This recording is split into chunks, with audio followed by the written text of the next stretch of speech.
Donald Trump's hush money trial kicked off this week in a Manhattan courtroom where the former president is charged with falsifying business records for allegedly covering up a hush money payment made to porn star Stormy Daniels before the 2016 presidential election. So far, we've seen opening statements from each side, and the first witness on the stand is David Pecker, the former publisher of National Enquirer supermarket tabloid, which, according to prosecutors, worked with Michael Cohen, the president's fixer, and Trump to do what's called a catch and kill campaign, where they would take stories that they felt would be bad for Trump, they would buy the exclusive rights to them, and then they would make sure they never saw the light of day.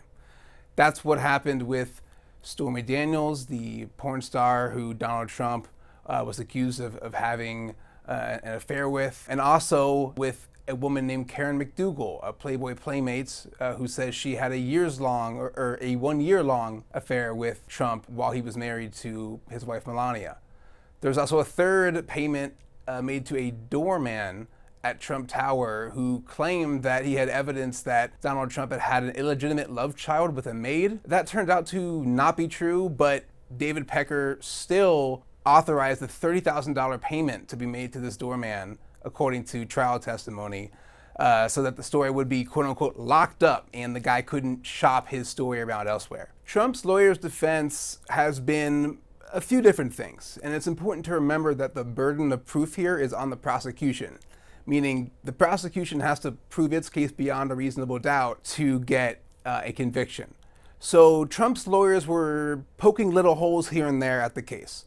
One of their main points has been their star witness is Michael Cohen, someone who is an admitted liar under oath in other legal cases, and also someone who himself is a convicted felon who actually did time related to campaign finance violations for the same hush money payment that's now at the center of this trial. The jury in the case will also, if they choose to convict, they'll also have to believe that the hush money payment and this broader catch and kill campaign was part of a criminal conspiracy to undermine the 2016 presidential election that Donald Trump won by publishing articles in the Enquirer that were flattering to Trump, and there's several examples of those that they've introduced into evidence, while publishing damaging stories about his enemies like Ted Cruz or Ben Carson, and jurors saw some crazy looking headlines to that effect. Jurors are going to have to believe that this conspiracy was real in order for them to convict.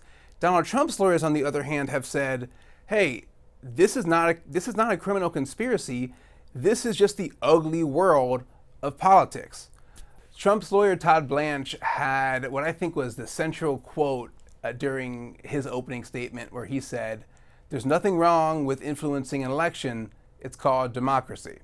Whether jurors believe that remains to be seen. So far, being in the courtroom, it looks like the jury is taking it seriously. The judge asked, hey, does anyone here want to take notes? And 10 of the jurors raised their hand. They were given notebooks.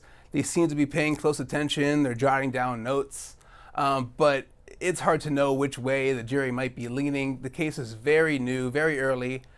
One thing that's been apparent to me being in the courtroom is just how miserable of a place it is. Donald Trump is really unhappy to be here, which I get. I'm also there. It's basically a windowless room. It's dirty. You can barely see the sun. You have to sit in a chair for 8 hours a day.